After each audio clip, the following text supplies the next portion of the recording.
Hey everyone, Scott J. from Crucible Custom Props, Nerfolks Lab, and all the forums here. So today we have the Darth Vader Empire Strikes Back slash Return of the Jedi MPP. So Darth Vader's MPP from Return of the Jedi, Empire Strikes Back is the one, and we know it. We have pictures of it. It's documented well enough that we can see what's going on. Has the blue wires here. Has the brown and gray wire and the red wire here. Has a steel shroud, and we know that because when it was discovered at the Hard Rock Cafe, where it was sitting on display, and before Stephen Lang got a hold of it for his personal collection, you could see lots of pictures of it very close up. And this shroud has a little bit different dimensions than the stock shrouds. Has different paint work and has lots of paint chips and is rusty. And aluminum doesn't rust. So the only thing that rusts is steel, which is, and I'm sure there are some other alloys that will rust, but the main thing that most people know about is steel. Anyway, so, and then we know that later on in Empire Strikes Back, we see there are no screws in the grips. But later in Return of the Jedi, or maybe some point in the production of Empire Strikes Back, they added the screws to keep them locked in place. And at some point, one of them broke, which is here. You can see that. It simulated the broken piece of T-track.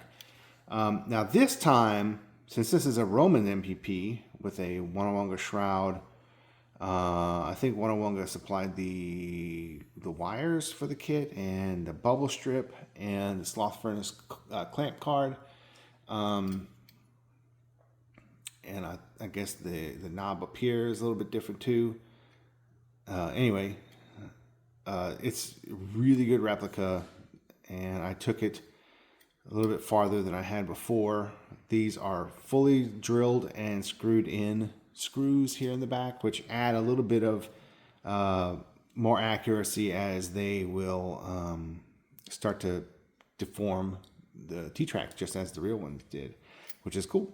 So tried to get this one pretty accurate. He wanted me to dent the bottom cap as it is, but man, I smacked the crap out of it, and it does not dent. It doesn't dent easily. In fact, it just wants to collapse that cap. So yeah, we're not going to do that. But I did use the stencil that was provided. I guess it's a Wonawonga stencil that's provided for the shroud. Even put the little paint speckles inside. I don't know what was happening there, what they sprayed. I even put the silly one underneath the knob there that nobody can see, but I know it's there. So yeah, this one is done up. Looks pretty cool. I never had the guts to do that to my real MPP when I had it. My real MPP was just basically some T-track stuck on there and the clamp card done up. I don't think I even drilled for the D-ring. And I don't have that anymore, but it was a lovely piece, and I would never do anything to accurize it this much because it was real. But this is cool.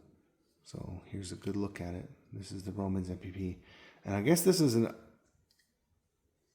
older version, or maybe he's still having some issues where these holes, right around the holes, you can see a little bit of a difference in the chrome plating where it's a little bit more yellow right around the holes. That doesn't matter, as I tried to beat this thing up as much as I could and give it a little bit more realistic look.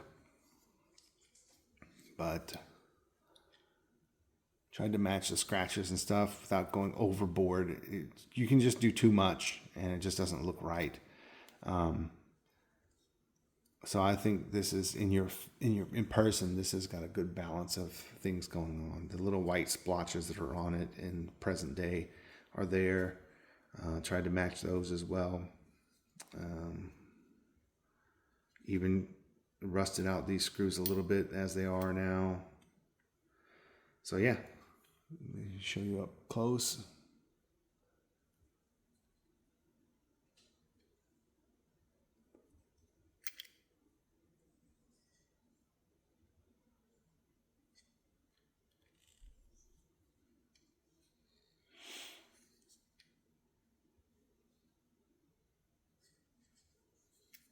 There it is.